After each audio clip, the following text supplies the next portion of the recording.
welcome everyone. And today we're very happy to have both Fabian Vogelsteller from Lukso and Martin Quentin from Centrifuge joining us to talk a little bit about what they have been working on for the last period of time.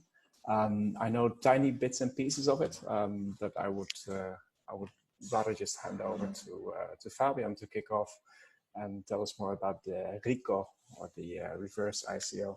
It sounds very interesting in Spanish, actually. So RICO. Yeah, exactly. In US American, it will be the opposite. It's not tasty anymore. It's RICO. The RICO. Yeah, the RICO in the US is a law which is called the Racketeer and Criminal Organizations Act or something like Racketeer, whatever, which is a law that actually allows the state to confiscate money from the heads of mafia structures, which is actually very fitting with the RICO, but it's actually seen as a negative thing in the US, which is kind of funny, right? I'm not sure why is this a bad thing that you take away from the mafia, but for whatever reason they always associate it with criminal things. Okay, but you're sticking with this branding for now, or the name is done. That's it. I think it's coming back to Goodfellas or not. I think the movie is about when RICO was introduced.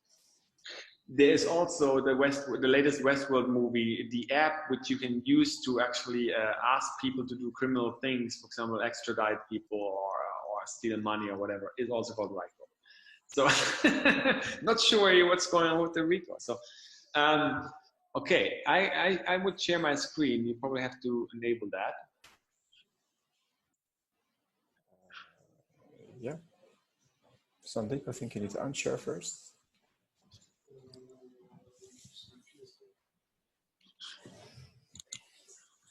I think you should be able to share right now. All right. No. Not yet. Then try again. Now, yeah. We're getting better at this. Great. Perfect. Yeah. We can see your screen. Thank you so much for joining, and it's all floor is all yours. Okay. All right. Share shortly about my background. So I have been in the blockchain space and particularly in the Ethereum space since quite a while. I'm probably counting as a blockchain veteran. I joined in January 2015 the Ethereum Foundation, and I have been part of it since the early days. I've built the first user interfaces or applications to actually interact with smart contracts. One is called the Mist browser. Another one was the Ethereum wallet.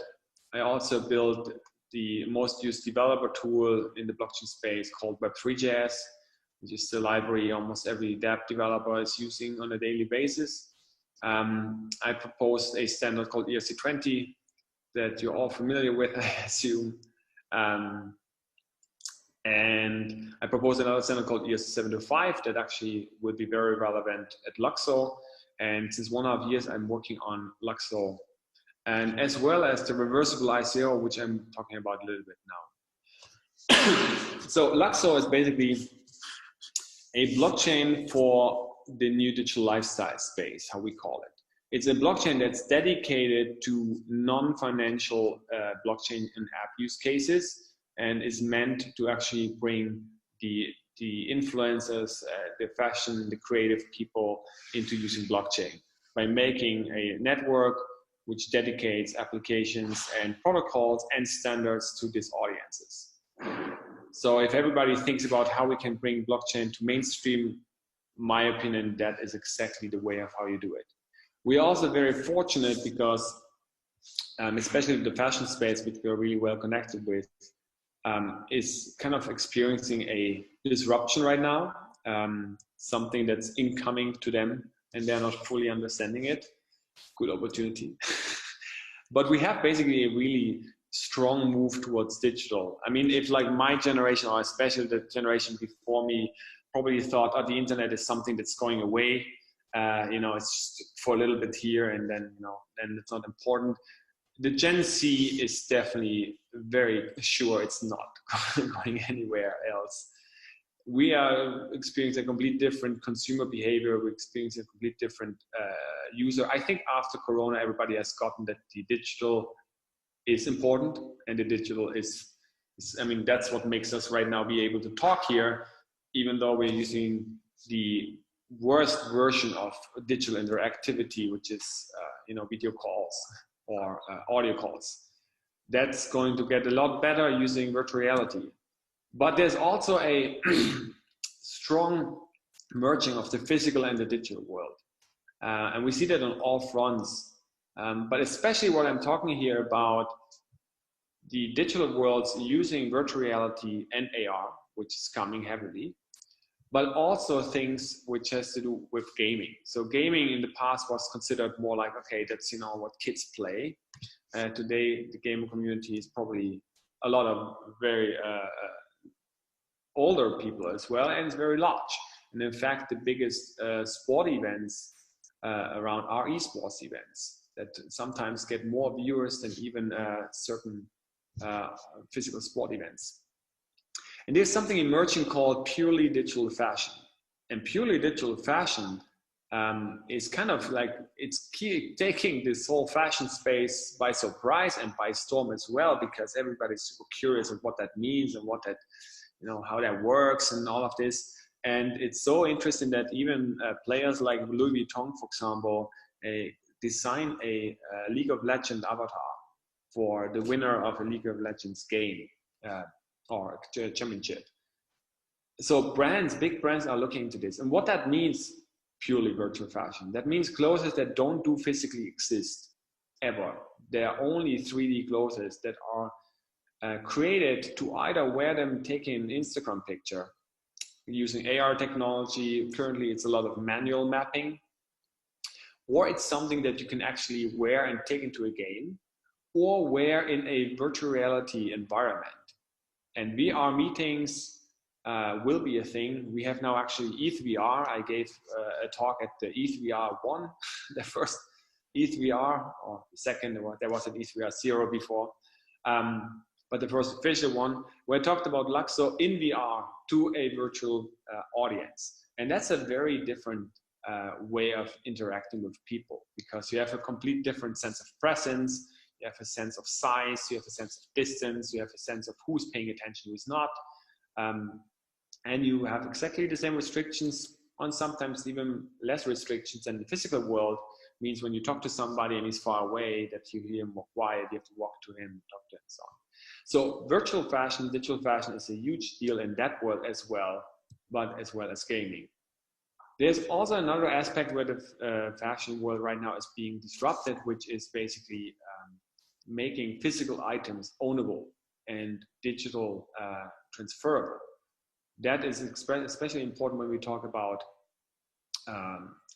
counterfeit, or resolving the counterfeit problem, creating circular markets, allowing more transparency around items, including supply chain, even though that's not the focus of Lukso.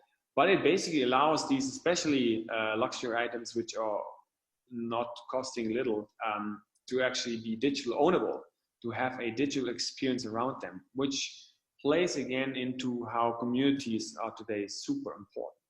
If you have the ability to know who owns something, or the ability to have somehow access to certain things, that creates a community that is way stronger binded around a brand, for example, or around interest than we have it today, right? Today you can be part of Gucci gang even with a fake. In the digital future, maybe not. But there's another important part, is that we basically have currently all our accounts and our profiles spread over many different social media places. So there is this concept of universal profiles, and that's where, for example, one of my standards comes in, ERC 7-5, where we need universal profiles for public profiles and public personas, which especially is about companies, it's about creators and designers. And if you create a universal profile, you exist outside of these platforms first. And that allows you to have a complete different interaction with your community. It could be some sort of tokenized community It could be a way of how you can obviously prove, you know, and issue items that are really ownable. So bringing the blockchain component to universal profiles is actually key for ownership in the internet. So we see Lukso as the network for all kind of creatives, designers, influencers, because they are the ones who have the current power in the internet, and they are the ones who actually determine the narrative and basically everything in the internet, right? An influencer today is far more powerful than even a large magazine. And that was 20 years unthinkable, right? Same with TV not existing anymore. YouTube already basically removed TV as such, as we know it. So that brings me to the reversible ICO. So the Lukso story is a lot deeper, but that's a very shallow view on what we see happening on Lukso. We have actually written a white paper. It's 120 pages, going into a lot more details and aspects on those things. And we have a lot of ideas of how this space will be very populated, and where blockchain actually is more interested to the rest of the world than it's today. Because today it's very male, between 30 and 35, between 25 and 35 or 40, and very nerdy and techy. I really like this saying, blockchain is everything you don't understand about computer with everything, combined with everything you don't understand about money. And that's really sadly true today. And it shouldn't be that, right? Ideally, you own things and you don't even know how it works. You can trust it, it works, but you don't have to go to exchanges and fiddle around with hex codes and gas fees and stuff like that. The reversible ICO has besides fundraising Lukso, has also another intention. And on the one hand, and let me make that shorter, on the one hand, so ICOs are actually amazing. You know, I mean, I know, you know, everybody went crazy and we had 2016, 17, and 18, and billions of dollars collected in ICOs, some scams, some projects that collected way too much money, and all of these problems. But in the bottom, they are actually really great, because for the first time, at least initially, we had the ability to have a decentralized, anonymous crowd sale. And that itself is like a wow. Because if you wanted to collect any money, then you had a platform, it was slow, it was not decentralized, nor anonymous, and the way of how it worked was very limited, right? There was just this, you know, give money here, PayPal there, and you hopefully get something. ICOs and the ability of having tokens that you get in return, you have now the ability to actually interact with your stakeholders, right? Or your stakeholders are instantly able to somehow interact with the protocol or whatever. The problem really is that we had this kind of lock-ins. I showed us here. We had these lock-ins, we had scams, there was no investor protection. There was very little responsibility of the project sometimes. So you have to think that they collected far more than expected, especially in the high times of the ICOs. And then the idea were Lambo instead of project. You know, that kind of led to a few problems. The idea with the reversible ICO is actually to make that safer and to make it actually more fair and more balanced between investors and the creators of the project. And I do believe that needs this, especially third piece, which is the personal choice aspect. I think it's very important. But if you combine personal choice and increased responsibility for the project and this automated investor protection, when we have blockchain, we can create security by design. And you know, another reason of why I was really pushing for that is, if we're doing these kind of ICOs and now all the regulators think, oh my God, we have to do something here, regulated, blah, blah, blah. We might kill a huge opportunity when we have the best technology at hand, which can do security by design, right? We have a already automated machine. We can just give good rules. We have a safe mechanism to invest. And in fact, I would say that currently the reversible ICO is the safest investment ever, because you really just buy it so slow that you can think 3 times over it or 50 times over it if it was a wise decision or not. So how does it work? And the examples here in Lux. So Lux is the native cryptocurrency of Lukso. It's basically your way of paying for transaction fees on the future Luxo network and stake on the network. So in very simple terms, it's basically a buying over time. It's basically you are not buying instantly, which was exactly what ICOs did. Send Ether here, get tokens out. Is buying over time. And when you have this buying over time, it gives you the ability to reconsider your choices, and you hopefully end up with all the investors that actually believe in you, because it's the one which stay long-term in, and all the flippers and all the doubters are out. And you have a good solid basis that when you start the protocol or when the network starts, you have a completely different set of investors in the bottom. Basically in the basics of how it works is you have different stages, or in this case different months. Actually, this is an old presentation. We have now a reversible ICO 2.0, so we'll explain the new version. It's very much the same. The difference is previously we had it time-based. So the prices were increasing each month time-based, and that version still exists. And you know, projects could use it as well. We changed it to demand-based. That means basically if a certain amount of Lux is bought up, the price increases. So every 500,000 Lux bought, the price increases. That I think is a better model when we're thinking about the demand, because it's demand-based. It's not time-based. In the high times of the ICO, probably the time-based one would have worked as well, because people were very eager to invest all the time. In the more slow market we are right now, I think a demand-based is more a realistic reflection. But basically, you have this commit phase, which is really just the idea of an accumulation phase. So everybody can go in, reserve some Lux, get could instantly give these Lux back and have basically bought nothing. So basically, it's a way where you can save your seat on the table without that you start paying for the food. and this was actually meant mainly for especially the stormy times where you allocate all the people who want to be in without it as first a risk in the early times, in the early time of the project. And then over time, the project is buying linear, actually the users are buying linear the tokens, means the project is receiving linear the Ether in the reversible ICO.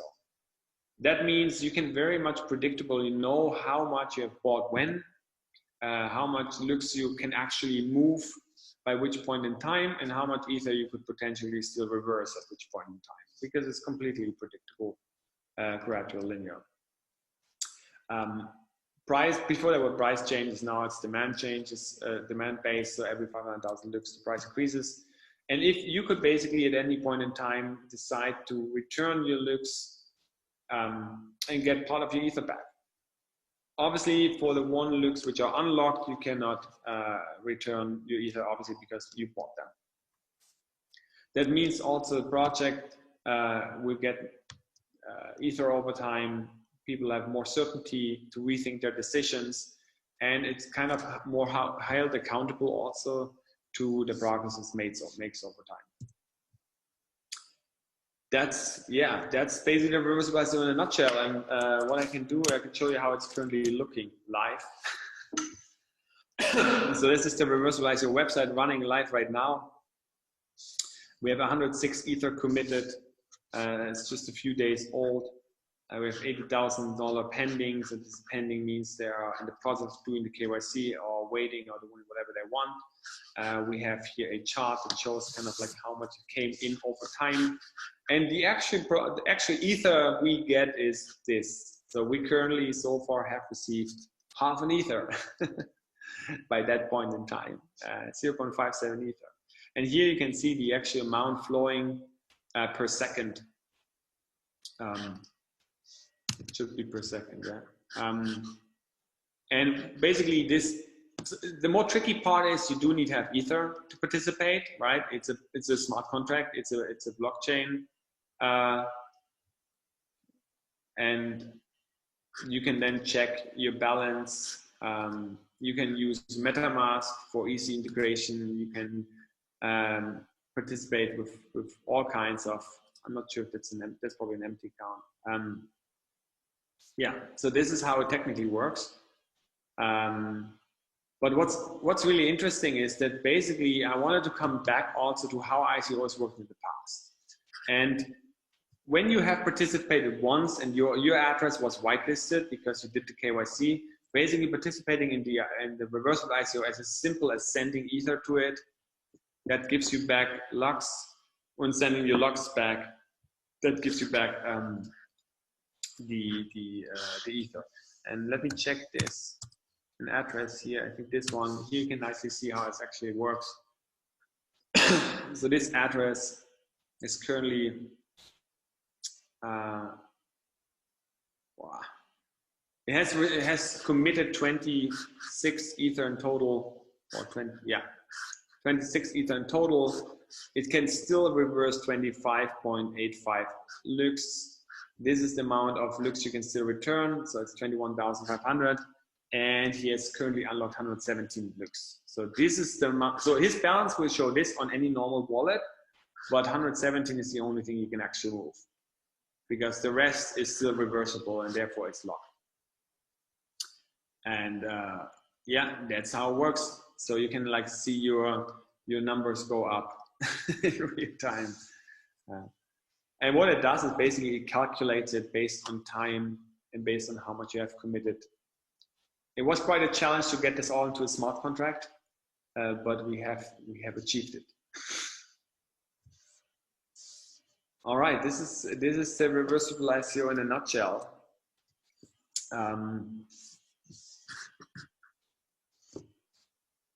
There's any questions? Either we do the questions now or we go to the next presentation.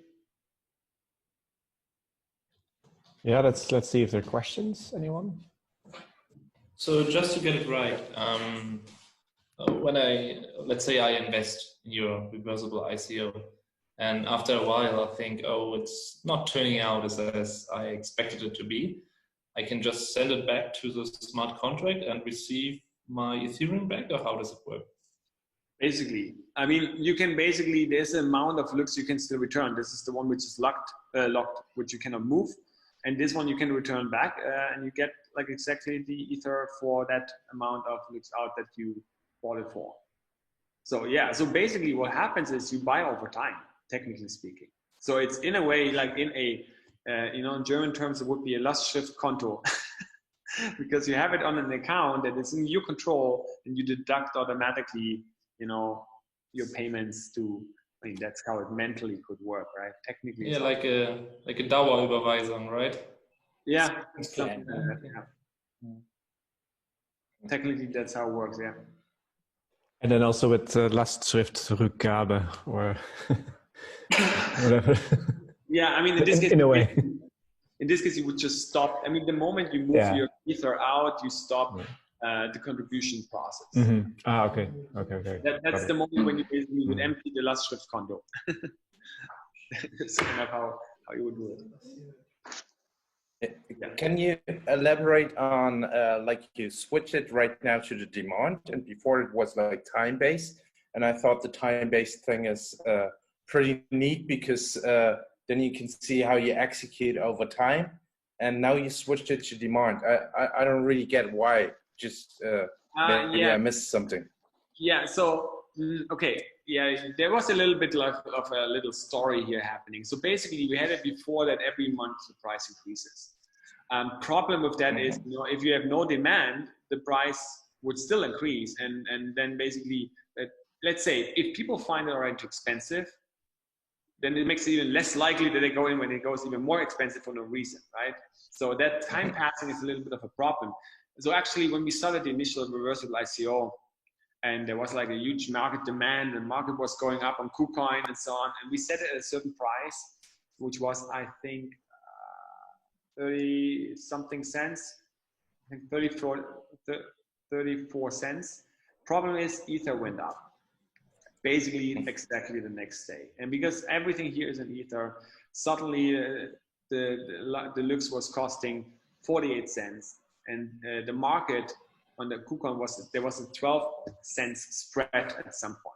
So means the market, there was not demand on the market, then they see the high price because Ether rising, and that was just problematic. So we basically we deployed the reversible ICO. We basically asked everybody, send your Lux back. You know, they all basically just reversed. Really nice test too. Everybody reversed the Lux nicely. Does it work? They all reversed their Lux. We redeployed the reversible ICO. Sadly, the old reversible ICO had a very nice identicon, and now we have a not so nice identicon.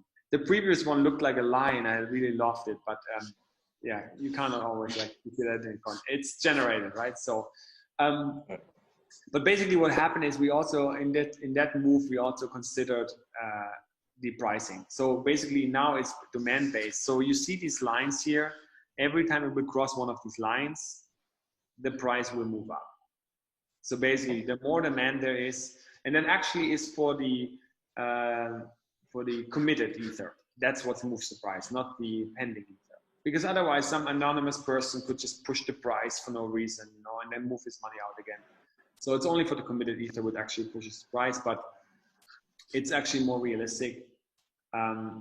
That the moment you see demand growing and coming in, then that's when people will be more active because they obviously miss the slot, right? Okay. Thanks. Okay, Fabian, I have one question here. In the initial case, you said that you're setting it for 8 months, let's say, where the conversion gradually happens depending on how much money or how much ether is being put in, right? So when you switch to the demand mode, do you still have that? You still have that. Okay. Yeah. So the buying is just started now here. Okay. Just started buying, and you might even see the. Now you can't see it yet. Let's let a few days go, and you will see the slight gray appearing, but it will still end on February 21st. So yes, it's still 8 months. Okay. I mean, obviously, they could be during this time. It could be sold out.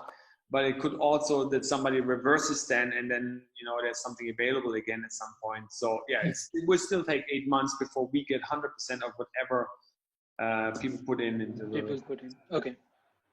That is and then when it comes to the whole supply, the regular economics work, right? How you distribute it with teams, with the foundation itself, and so on and so forth, or is that also something needs to be, or is that something completely different or to be addressed separately? Yeah.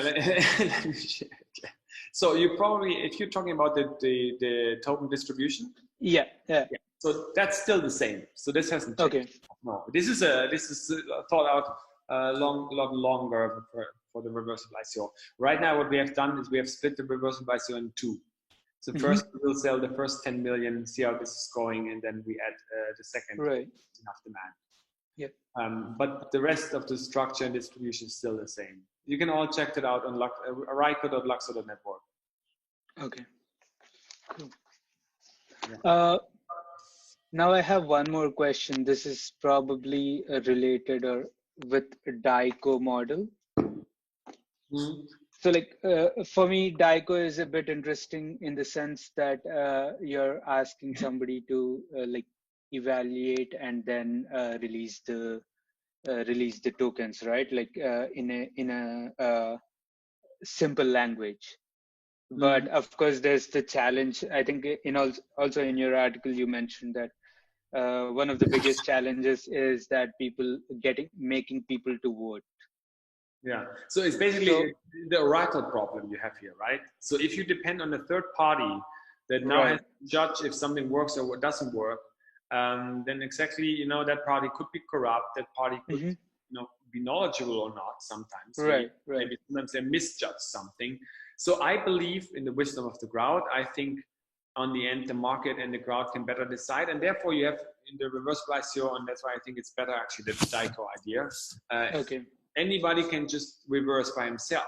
So it's basically anybody can make that personal decision. It doesn't have to wait for people to come to vote. And what we have seen with the DAO is that this can be a huge problem, right? So imagine there's some kind of tragic event and you want to get on your money and you can't, or because you have to wait for people to stop and put it in a free state and to revert everything. It's also a question of interfaces. You would need a custom interface. the beauty of the reversible ICO is that technically you could just participate with a standard wallet. You would need nothing else because your interaction with it is send Ether and send the tokens back. Right. Only problem is in the first time you're contributing, you do have to add some data field.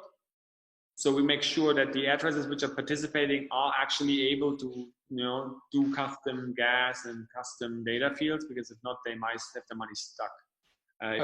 And also prevents from sending that we can receive it from exchanges, which is really nice too. So you cannot just, happen a lot. People withdraw from an exchange to an ICO and think, oh, it's a good idea. Right. Okay. One last question regarding the when a lot of people start pulling out Ether, for example. So the price or the conversion is, you said it's based on the demand, but when you have a reverse demand, does it bring it back to the old conversions, or does it apply a new mechanics there? So basically, the first of if you get your Ether out, you get the amount out you put in. I mean, there might be slight rounding differences, but you basically, for the tokens you can still return, you get exactly what you paid as a price. Because it's measured based on your committed Ether and not on anybody else's committed Ether. On the other hand, the price will obviously, if demand goes out and people will uncommit, then the price will go lower again. Will go lower, right? The price doesn't stay fixed. That was actually an important point. Do we keep it then fixed there? But I think it's more realistic to bring it back, right? Because the demand goes away. So yeah. Okay, cool. Thank you. Cool. Thanks. Interesting.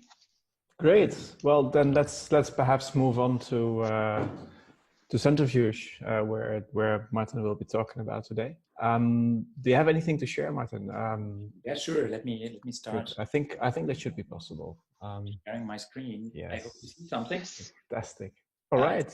Just a few slides. A little introduction. So I'm co-founder of Centrifuge. I had not that amazing of a blockchain career like you, Fabian. So that was, I had my first startup in 2000, but really went into, the crypto world in first ideas 2016. But really when we set Centrifuge up, that had the idea was at the end of 2017, and really started to kick it off with a small team, which was then growing in 2018. Yeah, what we're doing is went through a little kind of a little bit of pivoting, I guess. So decentralized financing is what we actually we would like to have a box to put us in where we believe we deliver on.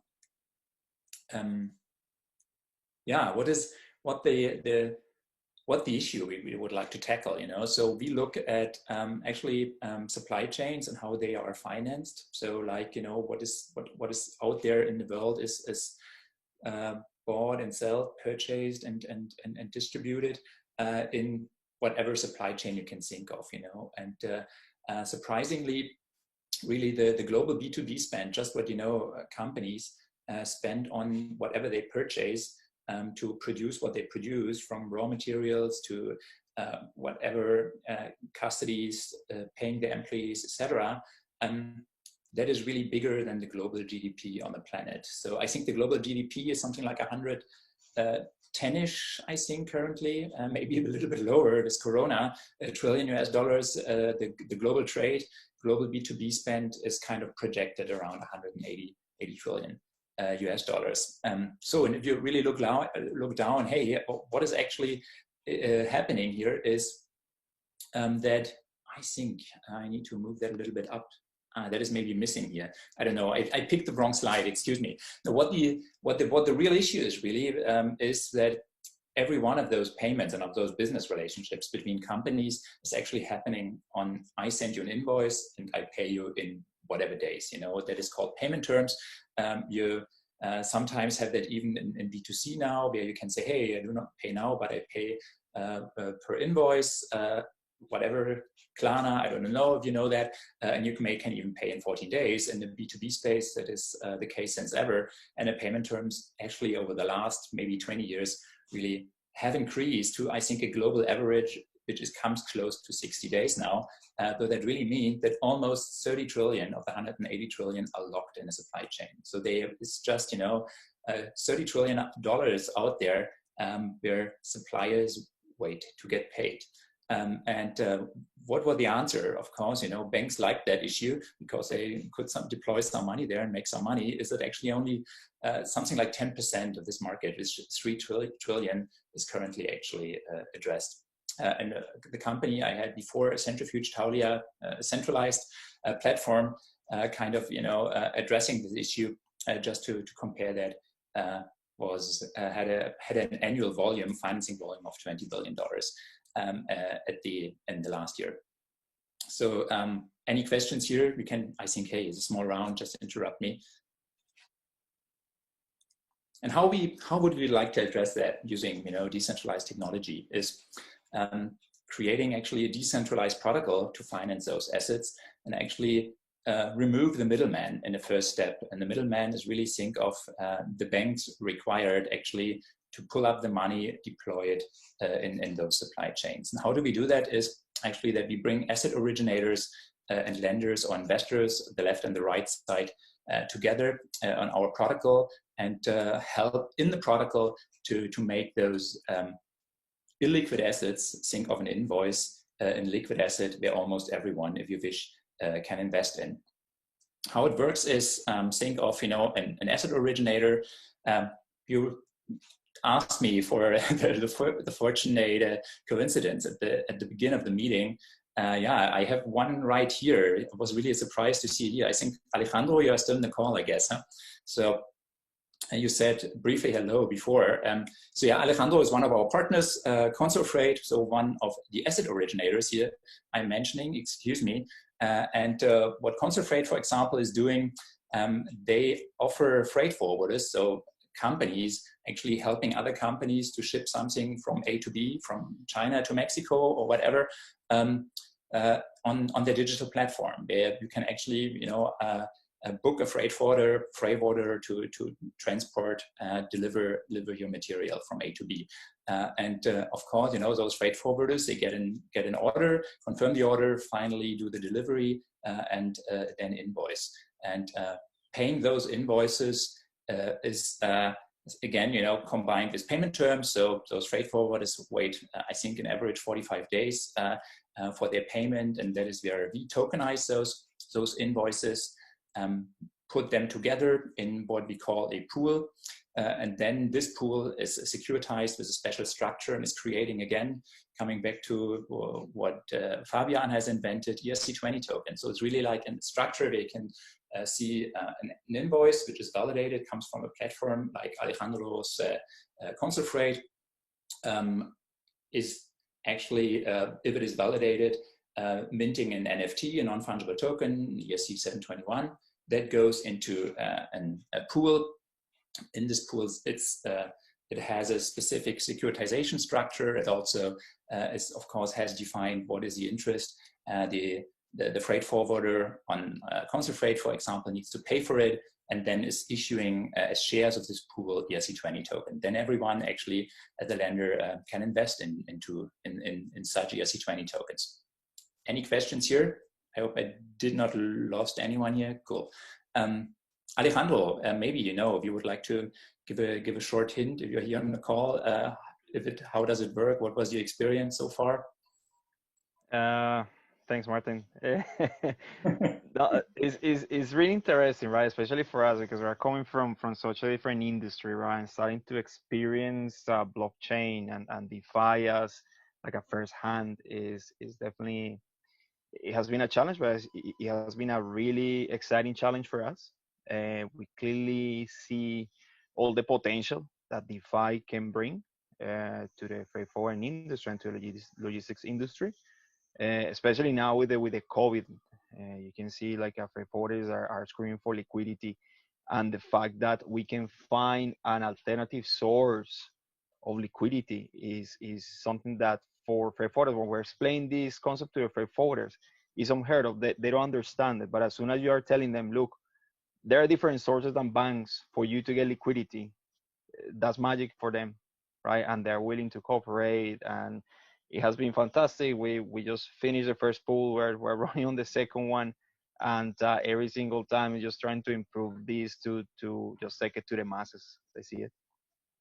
Thank you. Yeah, it was really, coincidence that Alejandro is here. It wasn't planned. Thanks.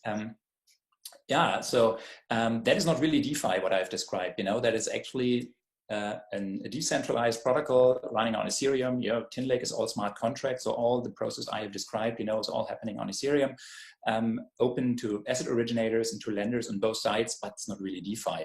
I think it gets DeFi if the ERC20 tokens really being plugged into DeFi lending protocols, and that's what we are about to do. So with MakerDAO as a first DeFi protocol, we plug actually our ERC20 tokens in there. That then there is a Maker vault where you can actually lend against it. So I don't know if you're familiar with MakerDAO. I don't know. Any questions here? Shall I explain a little bit how that works or what it is, just to describe a little bit the potential and in the future? I mean, sure. You probably should say a sentence about it. Okay, I can say something about it. So what Maker is actually is a platform, one of the, I think, earliest and biggest platforms on Ethereum, and also the biggest in the DeFi space is actually a synthetic assets protocol. So what they do is currently you can lock in cryptocurrencies like Ether, like USDC, like the basic attention token.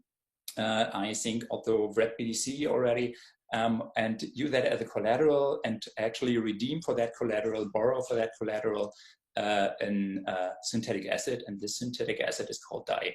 It's actually acting as a stable coin, so the aim here is that DAI is pegged to the US dollar. One DAI actually acts as a replacement for the US dollar and should be $1 US. It's a little bit volatile, so it's really going up and down, especially Black Thursday, the 12th of March, was causing a few issues. What they actually do is, like every central bank would do that, they just, there's a DAI savings rate, so the interest rate you need to pay for those collaterals, they actually control demand and supply and trying to keep the DAI stable. That's what we would use as a source of funding then in the future. So there is a community, it's a DAO again, which is actually in a community process looking at assets which would like to join the platform. And we actually, it is called a maker improvement process at the MIP6 stage. There the first votes are happening, and both of our assets, and one of them is Consulfreight, are actually voted to the next stage. So if I'm optimistic, maybe in the second half of the year, we have those assets and live on Maker. That means then that the lenders are not actually centralized lenders. So whoever who wants to buy, one of the tokens, a TinLake pool is actually issuing, directly investing in it.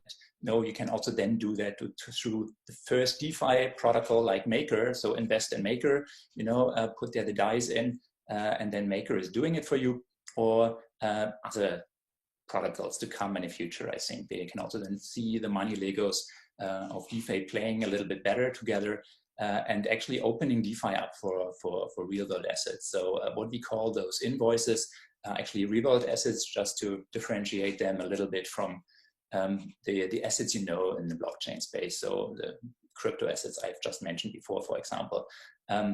I think that is a way actually to increase the demand for DeFi as a protocol, and just to grow to in an order of magnitude to what we see there today, because that is really tapping into this big bubble I have shown you. The 180 trillion global trade, the 30 trillion actually being locked in the supply chain, and actually only 3 trillion of those 30 trillion are actually kind of financed today. And what we are actually most likely looking at is not kind of, stealing the business of existing players there. So look at the already financed 3 trillions, but look at ways where the other 27 trillions actually can be can be accessed and unlocked, like here with Alejandro, where it's just a much more flexible way to attract that to a completely new group of investors who can invest in assets they had no ability to invest in before. It was just a few banks or platforms like Taulia, but also for asset originators,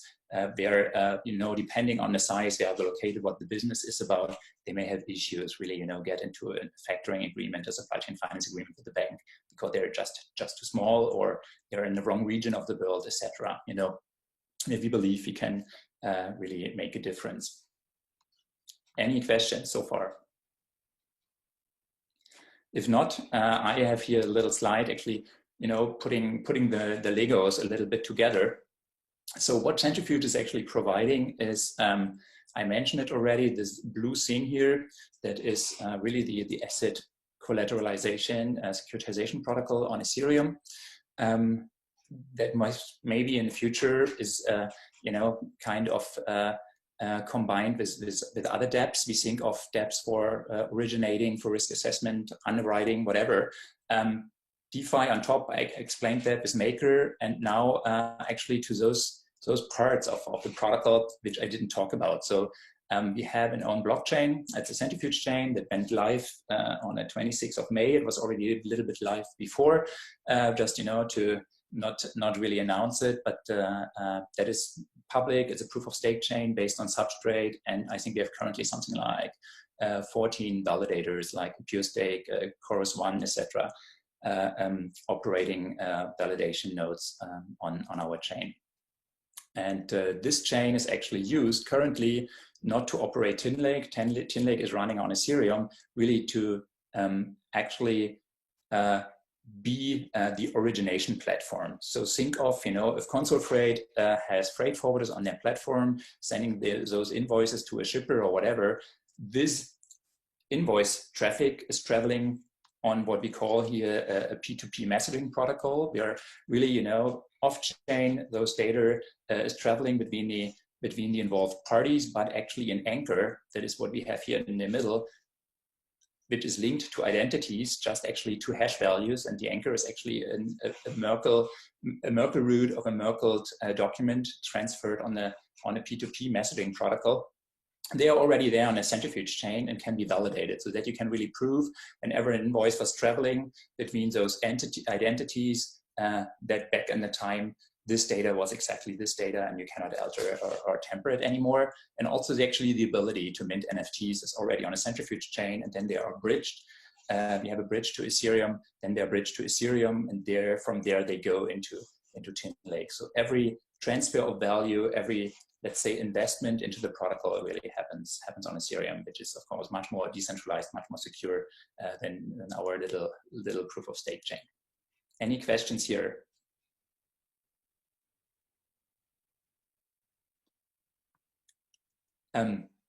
I think I have a few more slides if you want, how the technology looks like, etc., to go into the details.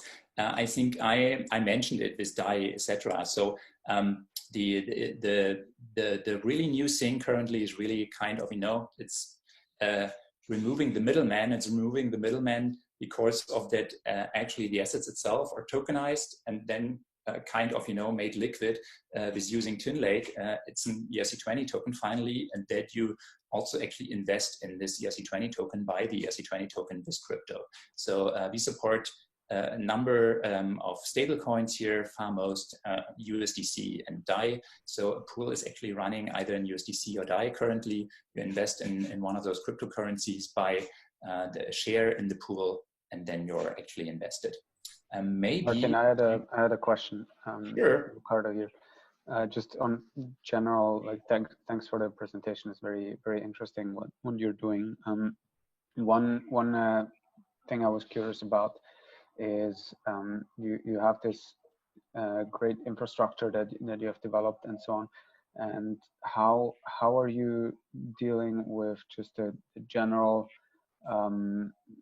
digitization or still needed digitization of supply chain documents and everything in this freight forwarding space? Because at least what I've heard in trade finance, use cases. And what I'm also seeing in our day-to-day activity is that there's still a lot of like paper and documents, and some companies don't even have ERP systems and so on. And how do you bridge this We don't gap? do that. Yeah, very good question. Actually, we don't do that. That is why we have actually our asset originators. You know, where Concert Freight, for example, is doing it on behalf of the freight forwarders. That's a digital platform where they, you know, do their business digitally on this platform and have already an electronic invoice. You know, so that is also Paperchain is another example. They are the ones who do the streaming revenue on Spotify and Apple Music, recorded.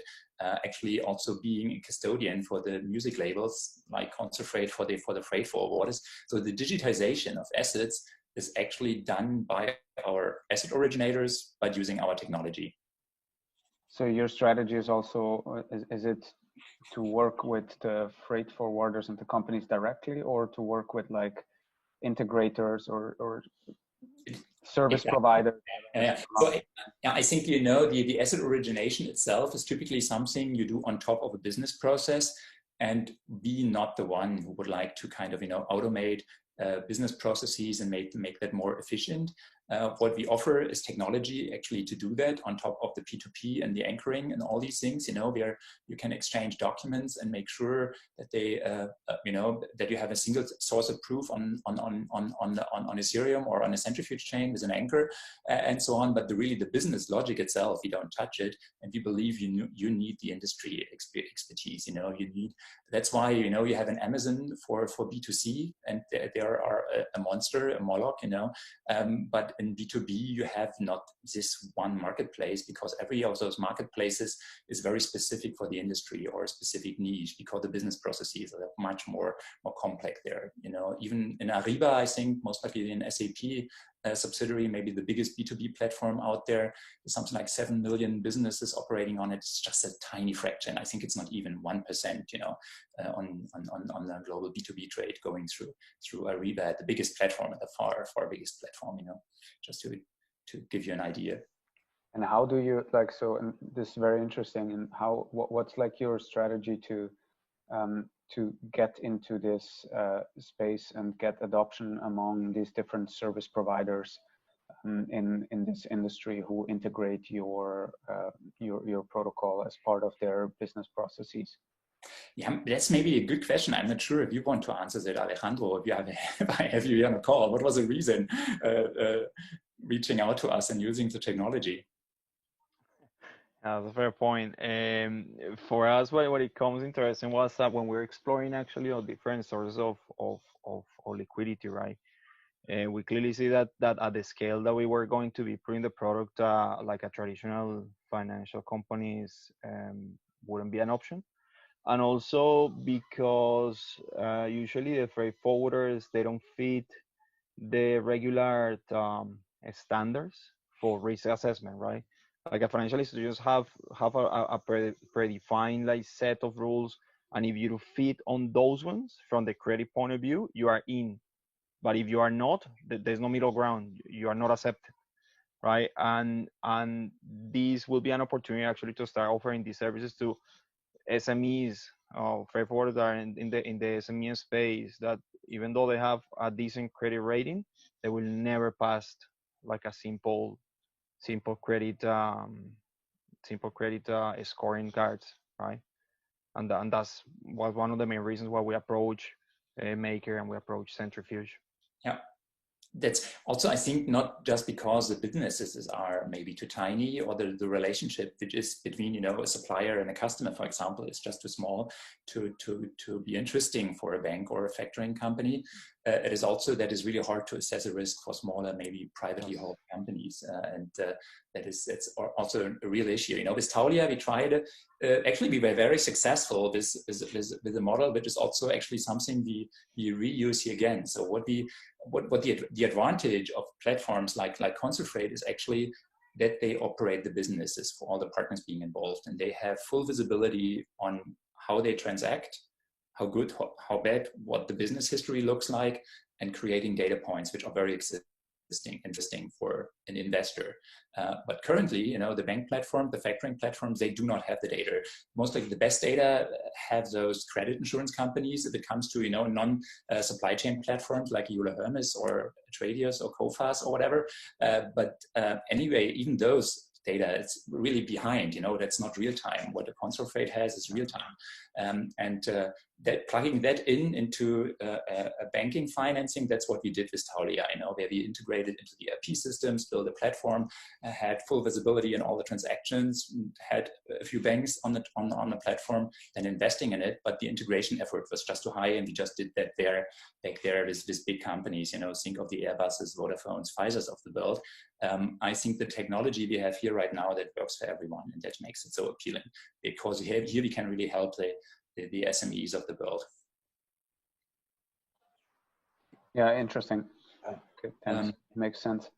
Yeah, so here just, you know, sharing my screen here again, so that it's also public, everyone can access that if you go to Tinlake Centrifuge.io, and that is just a series one. Alejandro has mentioned it's all small, so the numbers are not breathtaking, especially if you compare that with 30 trillion I've mentioned before. But what you can see here, if you scroll through the loans and see the transactions, that the already, you know, completely closed series one or pool one, this Concentrate was something like 49 invoices, I think, and something like $270,000 US. Yeah, that is where then everyone also, if you would like to invest, can invest, you know, where you can just go to the platform, click the I would like to invest button, and then you go through a KYC process with the asset originator. And then the structure is pretty much, you know, nothing new, pretty much traditional. This is an SPV actually operating both sides, but that the asset originator is doing it within framework where we help through, you know. So it's still KYC, but anyway, if you are KYC'd, if you're an accredited investor for Concentrate, you then can just buy tokens with your stable coins. That easy as this, you know. What was an asset which was inaccessible for someone like us, or, you know, a smaller credit fund, or also a DeFi protocol, that is now accessible, and it's not just the banks, you know. And that also, this liberation, I think, will also drive down the rates already. It looks high here, but for this market, it's actually very cheap. And also long term, with DeFi being involved, I think that will further drive the financing costs to the marginal costs. Actually, this more competition will take years, but we believe in it, and that's why we do that. I think, you know, one of the things where we see resistance is, of course, you know, hey, what should those KYC real world assets, trusting a centralized source like Concentrate, you know, I do not want them in a DeFi protocol, actually, you know, that contradicts crypto and decentralization.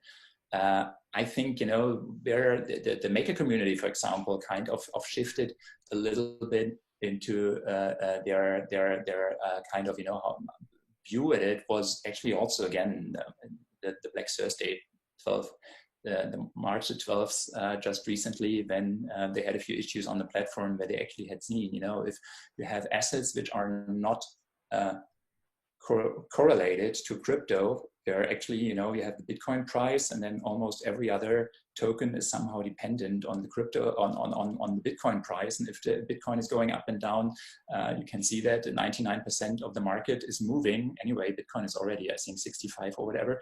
So, and if you're in that bubble, you know, hey, that is very centralized and clustered. And having assets outside, more reliable, that is just stabilizing the system, and also it's diversifying it. And that's why they feel it's very interesting. Just looking at those invoices, Concentrate has here, you know, they are not touched by Corona. That is for a delivery which will happen and which will be paid. Though the default rates you see there, they're increasing a little bit with a crisis like this, but not dramatically. You know, that is not a black swan event.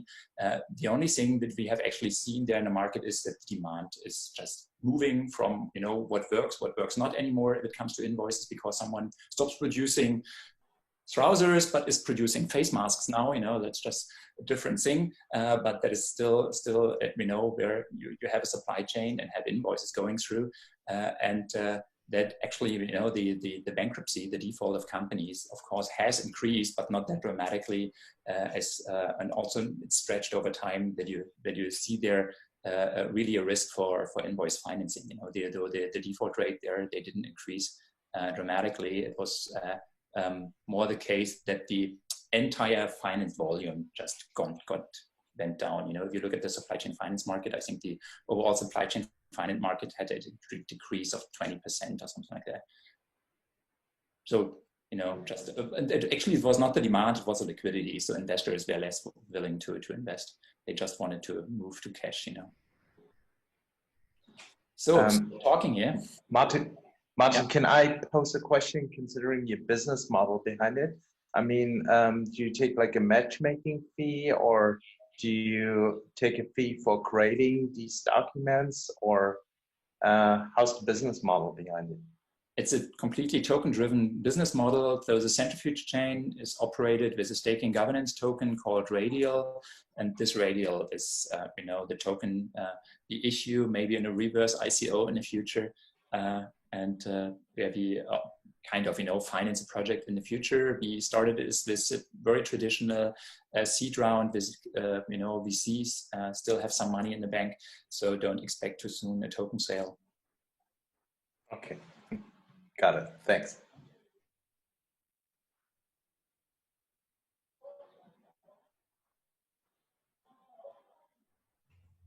Any further questions for Martin from anyone?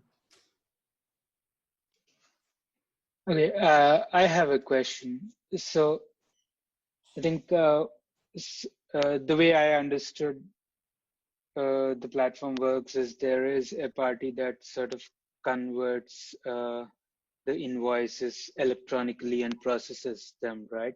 So do you have any plans in the future where you want to reach out to the businesses that cannot or do not have such facilities? Because yeah.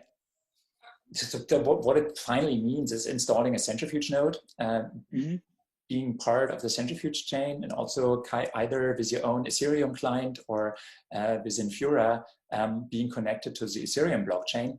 Right. And I am not sure if every business on the planet is willing to do that. So that's why we actually go through asset originators. And we also, that's where we started from, that the value proposition just for the decentralized, unstoppable exchange of business documents is just too early. We believe supply chain finance on top is actually the much more important driver behind than just the exchange of documents. Okay, thank you.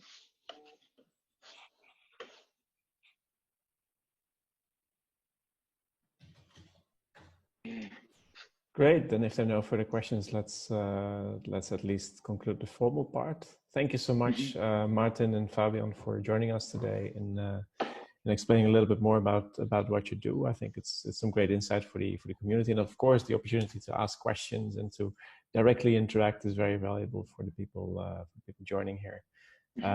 Thanks again. A pleasure. Thanks for having me.